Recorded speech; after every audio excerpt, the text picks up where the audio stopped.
Listen, poverty is not supposed to be something uncomfortable about. Reason being that 80% of the population is poor. Yeah. There's only 20%, okay? And the 80% that are poor is in the south and it's the north. And yet, when you youngsters become trained in whatever you people, the first thing you want to do is become human capital for the first world. Okay? That's your right. You people young, you can do that. I, being a development worker, charity begins at home. Okay. So, I used to work I worked at the IEC in the first election. Okay. And the first one, can you imagine, in 1994? That's why those are the original papers, okay? And what it is just, after that I was working in the black community, and I just feel that you can't always work in other communities and neglect your own, and that is why I do the work I do. And so to come back to the 67 families, you know, my father worked in the shop next door. Okay. In Surtees, okay? And I could not, and you see I went to the girls' school, and I could, and Suleiman Nana, who's one of the people who actually contributed to building this, the girls' school, amongst other Indians, because the government didn't give us any, they didn't build anything for Indians. Okay. It was the Indian community. That is why I get very upset. The Tamil Hall, you know the Tamil Hall? The Tamil. Now the Tamil Hall, this is how Indians were so resourceful. Yeah. They used, the Tamil Hall was the Tamil Hall, so weekends you used it at the Tamil Hall. In the mornings, you used it at the boys' school. In the afternoon, you used it for Tamil school. And that's how, and this the community is built. Now, to come back to land, this is the very important issue for me. So, the land was given to the community. It was their money, their structure, that they collected through everybody's contribution. The building is still standing, but now the government has taken away the land. Oh. And that is why I'm on this whole thing about Bridgeport, because it's unfair. So you see, to come back, white people never ever lose. So when we're talking about leveling the playing field and the transformation thing, and where BEE come in and triple BE and blah, blah, blah, blah, why you have to transform that. But I also believe that the public service should not only have predominantly black people, because we were also, what you call it, and if you are a competent IT person, and precisely the reasons that prevented you from being in a white area or guided by the group area, you say, why can't you get the job in the public service? Because my taxpayers' money is involved in that public service. And I believe that you, as my next of kin or any other Indian person, should have a right, even though we are only under 2.9% of the population. Because you are competent, not because you are black or you are affiliated to the ANC. And that is my cry. So can you see where I come from? So to come back to the 67 families, we resisted the move. We never ever accepted a house in lands, and we never accepted land. Okay. That is why we stay here. So now, those 52 claimants for 58 pieces of property, they're going to be getting their land back, I'm told, but the council, the ANC is dragging their feet, because you know why? Indians don't burn down things, they don't toy, and like at the moment, what has happened is the vacant land that is demarcated is there. You've got these black people, EFF is encouraging to take it over. So you're opening up another problem. Yeah. But you know, that's Ramaphosa's problem, some mine. So then, at some point, most of the land or the shops were demolished, and then houses were built for white people. And now you see like a lot of vacant land. What happened? Like after a while, white people just didn't want the place anymore. The 67 families formed a group, and as a group, they went through the court processes, to prevent an eviction, so that's Okay. why they were never evicted. And that is why, just to bring you to present day, you've got the Bill of Rights, and in today's time, in terms of the Constitution, there's no way, even the city of Johannesburg, you'll see when red ants come in and they throw you out, quite often the courts ruled back that you've got to put the watch code. That is why today, when you get a tenant in your house, you've got to be so careful, because you know what does the tenant do? He changes the locks. Yeah. And he takes, and you've got the process to get the tenant out is so difficult. But so that you will always have a roof over your head, because it's precisely of apartheid forcing people out and just leaving you on the what you call it. Oh, okay. And that's where it comes. So that Bill of Rights is very important. That is why when Indian people say they're not going to go and vote in the next election, I don't care. You have to go and vote. You find someone, a party to vote for, but because that, if you don't vote, it goes to the leading party. And you are only 2.9% of the population. You've got to make your voice heard. Because these people, and people before them, gave up a lot so that you can have a better life and you can have a vote.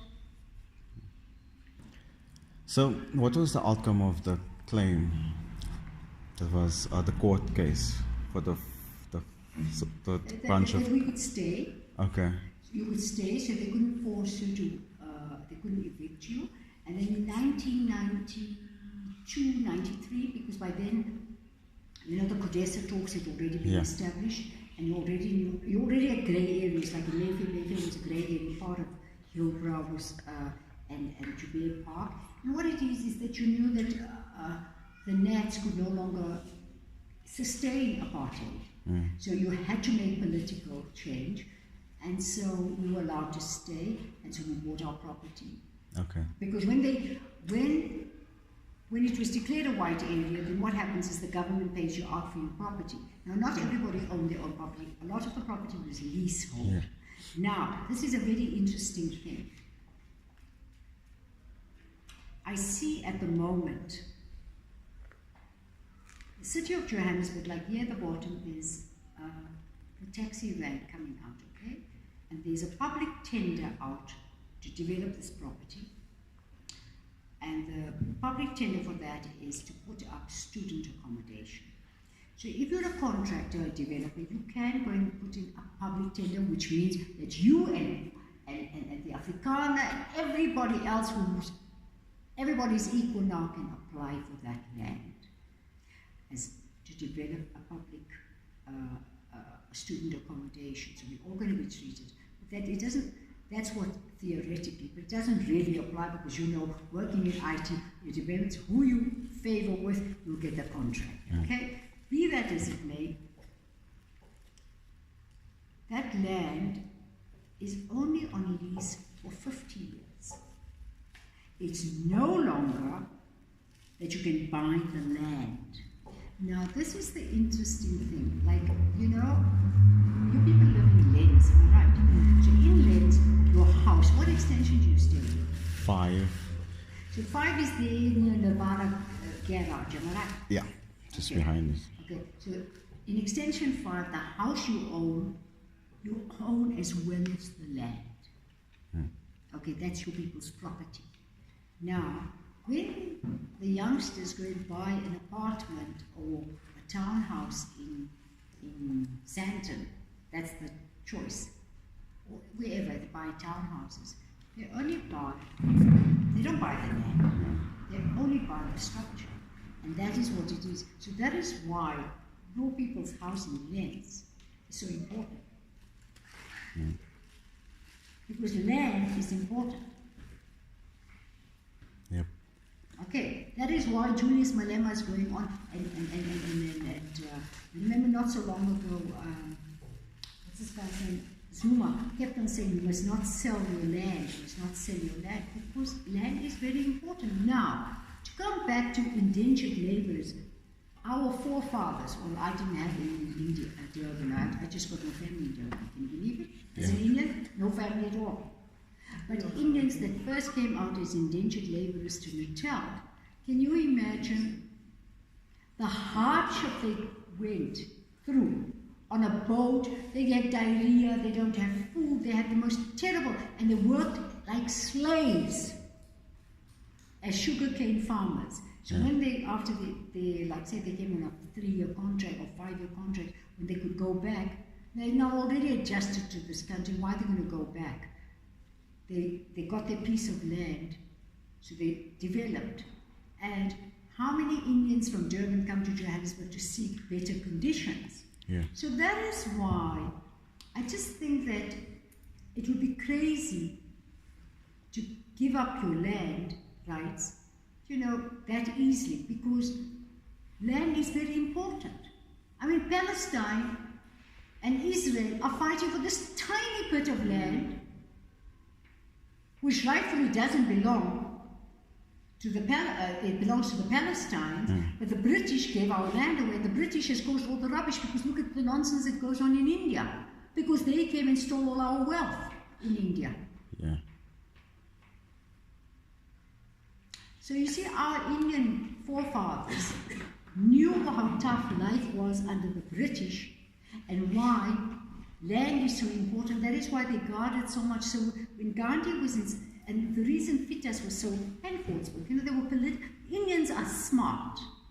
Indians are sharp because their grandfathers and their uncles and aunts told them of the hardships that their grandfather and them experienced in India. So that is why there's lots of political activists that were involved in the struggle. So don't let Julius Malema talk this rubbish that we Indians are racist, this, that, the other. Indians contributed to the struggle in this country.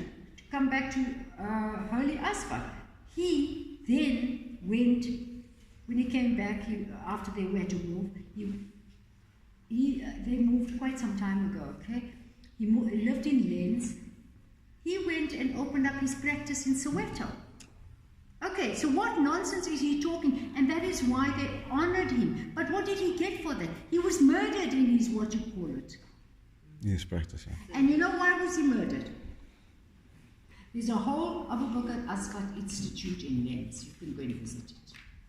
And then you can watch, that's the aim. But go and see them, because it's a very interesting history. I don't really know where they are, but... We'll Google it. Yeah, you just Google it. Yeah. The guy's name is Enver Randera. And just Google it. Okay. And Sadiq Variava. Now, Sadiq Variava lives in that first street in Lens. You know, when you're coming in Lens High, Nirvana Garage, and that street road, I think it's called... Nirvana. Yeah, Nirvana. What I call Nirvana Garage. Yeah. Is that right? Flamingo. Is that Flamingo? Yeah. Right. So that was the first street, right? Yeah. So what extension is that? One. Extension 1. Yeah. He lives in that street, and his name is Sadiq Variava. And Sadiq Variava is one of the first people of the. He was the first Indian I know that was with Azapa. He was very close friend with Biko. And the reason I know that is because he was he comes from Fietas, actually. Okay. And so he was my elder brother.